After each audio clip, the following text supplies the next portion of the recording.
Hello, this is Matt on the Moon Lambo channel, and I've got some rather substantial news for you today. I've read 3 articles on this just this morning. I'm sure many more are going to be written as the day unfolds and tomorrow and so on and so forth. But to this point, I've consumed enough information to have a reasonable handle on what's going on here, even though the technology underlying what I'm about to discuss is not as is pretty commonplace with this type of announcement.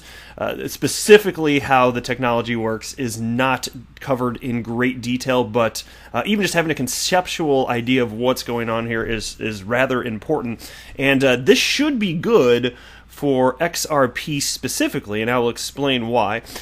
So what's the headline here? Well, here's one of the articles I read, and this is written by Fortune. And it's titled, Ripple Launches PayID, Allowing Users to Send Digital Payments Across Different Platforms. Now, in a nutshell, what we are talking about here is making it as easy to send money. Like if you're the end user, just you as an individual, we're talking about making it as easy to send money to whoever you want specifically. We're going to make it as easy to do that as it is to send a text message or an email. Now, that sounds perfectly in line with the Internet of Value message that we've been hearing from Ripple for some time, but with PayID, it takes it to another level, and I'm going to explain exactly why. But before covering any details further, if you would please delicately tap that like button, and if you're a fan of Ripple being the most badass company in all of blockchain and fintech, go ahead and subscribe to the Moon Lambo channel, which is an XRP-centric channel, and this is your opportunity to join the echo chamber.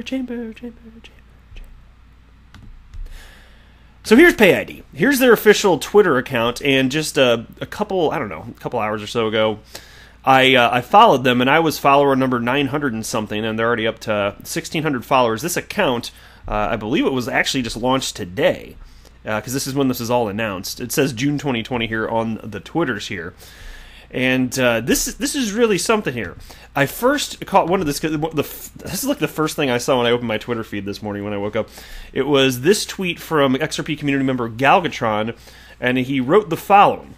Awesome. It's like an email address for your crypto using a $sign in place of an @ sign. The most important aspect is it sets the stage for the level playing field. And that's what Galgatron wrote, while also retweeting something from Brad Garlinghouse, which I'll share with you in a moment, which in itself was a retweet of what Ripple posted, making this announcement in the first place. And so there's another piece I wanted to cover down here a little bit.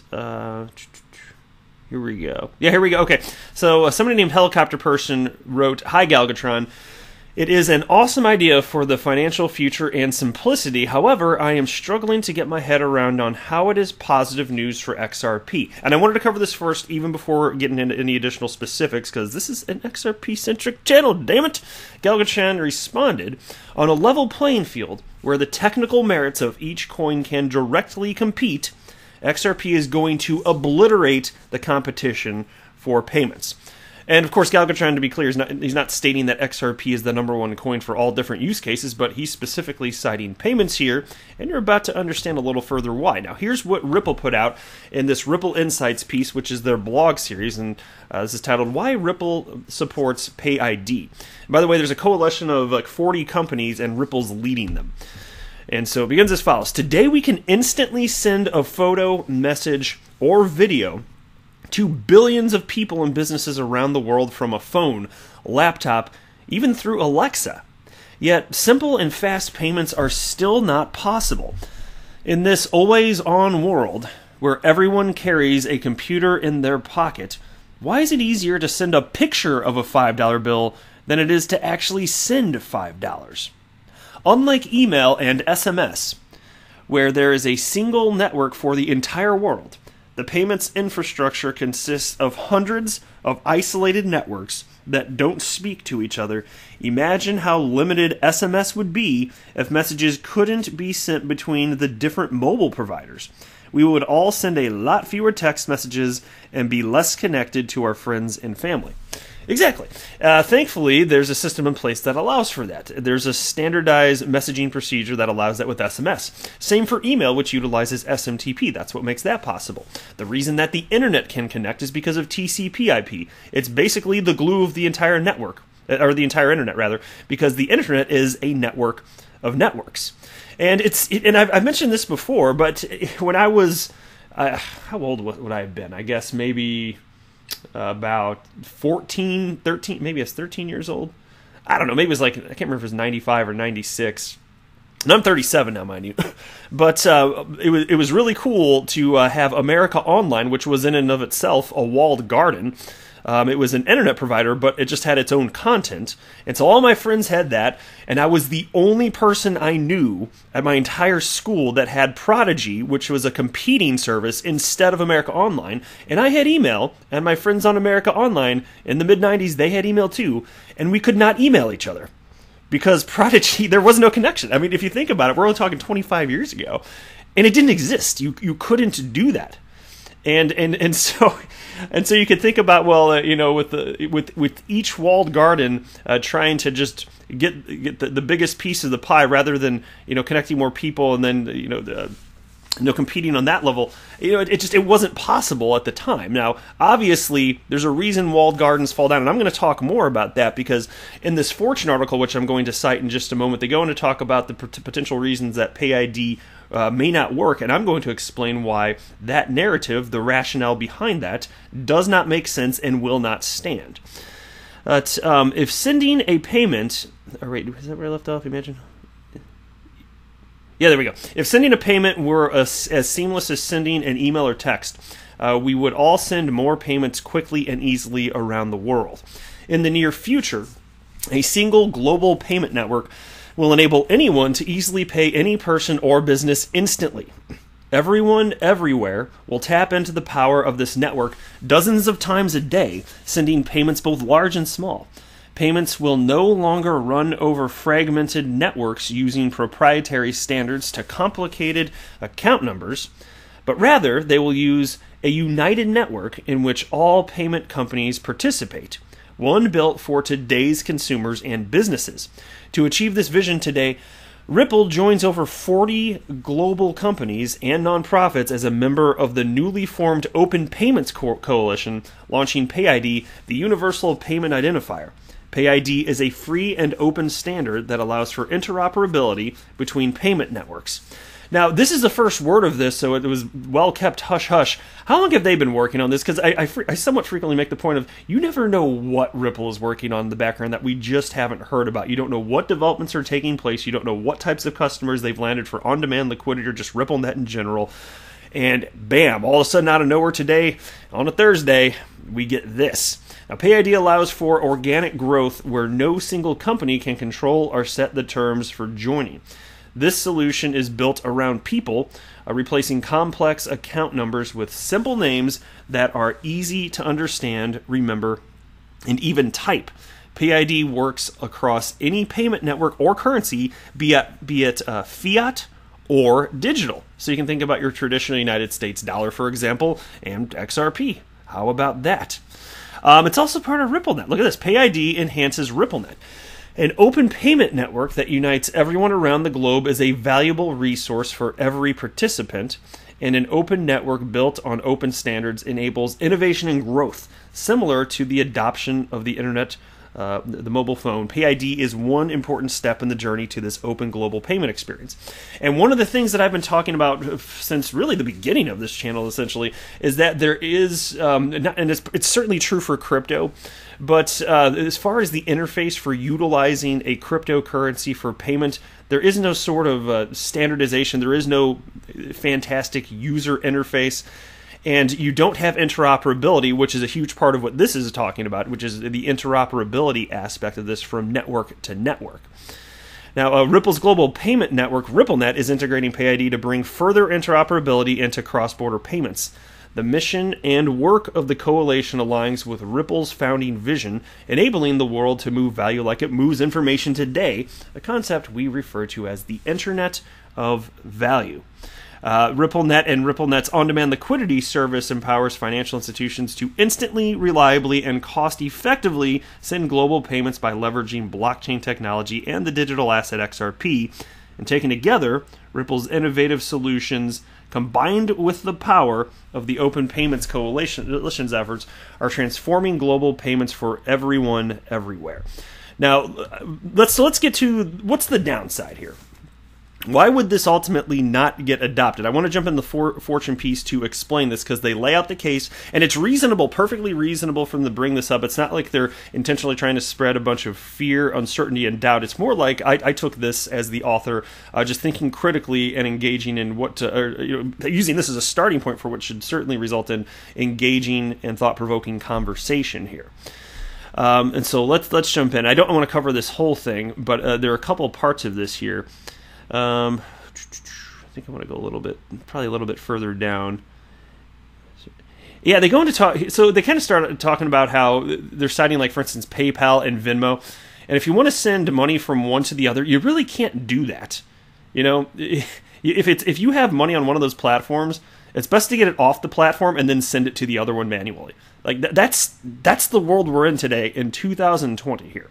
And so I want to illustrate the point why this could potentially be bad from the author's perspective, and then why I don't think it's so much going to be the case. And I think I wanted to jump in down here.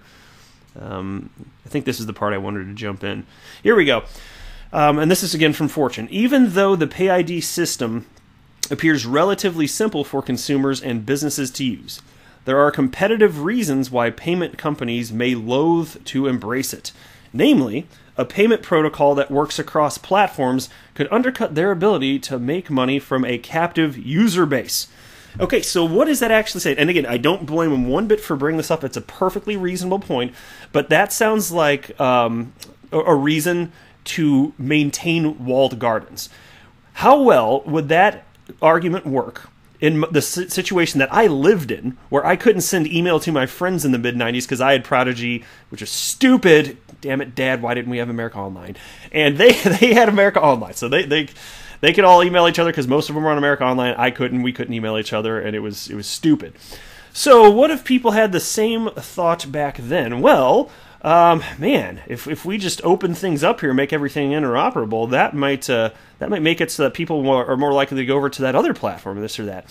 Why is that nonsensical? Because look, you could have said the same thing about SMS, like the point that Ripple made in their blog. What about SMS with cell phones sending text messages? What if having interoperability made it so that some sort of carrier would have a bigger competitive advantage? What about instead of having intranets all over the world, you can have an internet, which is, connecting a bunch of networks, making the internet, and you could use a TCP/IP to make it. So why does it happen? Why do humans have this tendency to tear down walled gardens especially when you're talking about here, in this case, businesses that have to maintain a profit? Why are these walled gardens still getting torn down when people are giving up the opportunity to have complete control? Let me illustrate it for you. It's kind of easy to understand. Consider this. Let's say that you're Venmo and you're like, oh man, I don't want to adopt PayID because look at this. I want my captive user base. Well, all it takes is one of your competitors. Let's say it's PayPal. So you're Venmo. Let's say that your competitor PayPal is like, well, I'm going to be forward thinking. All it takes is one entity to do this, especially if they're big.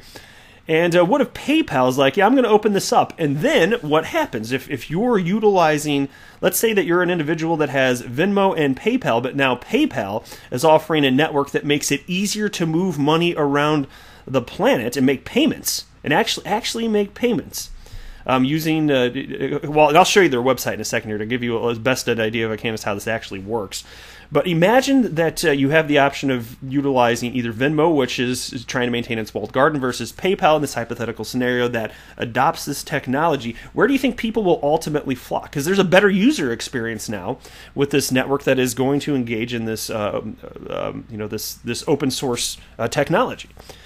And so what happens then? If Venmo wants to continue to compete, they cannot maintain themselves as a walled garden. They have to open it up. they won't be able to compete. All it takes, and then you get this snowball effect going. It's the same damn thing that happened with Prodigy and America Online, and they weren't the only ones. There was also CompuServe out there. That was another big. Those are the three biggest ones probably. I can't remember if there are any other notable ones off the top of my head, but there you go. Even there, so there were three in the early to mid '90s that were really growing, but eventually that didn't stay that way. Eventually, just the internet was the internet, and you didn't need to have these little walled gardens that people ultimately they just fled. They ultimately fled, and conceptually, it's quite similar to this. Do you want to put yourself at a competitive disadvantage if everybody else is doing it? Do you really want to have as big of a captive user base that's locked down, even if it means that they're going to have a poorer experience using your platform compared to your competitors? Is that really what you're going to do? Nope, you're going to open it up. Now let's go ahead and take a look at PayID's website, and I went straight to the well. I'll just show you. So here's the main page here, the Universal Payment Identifier.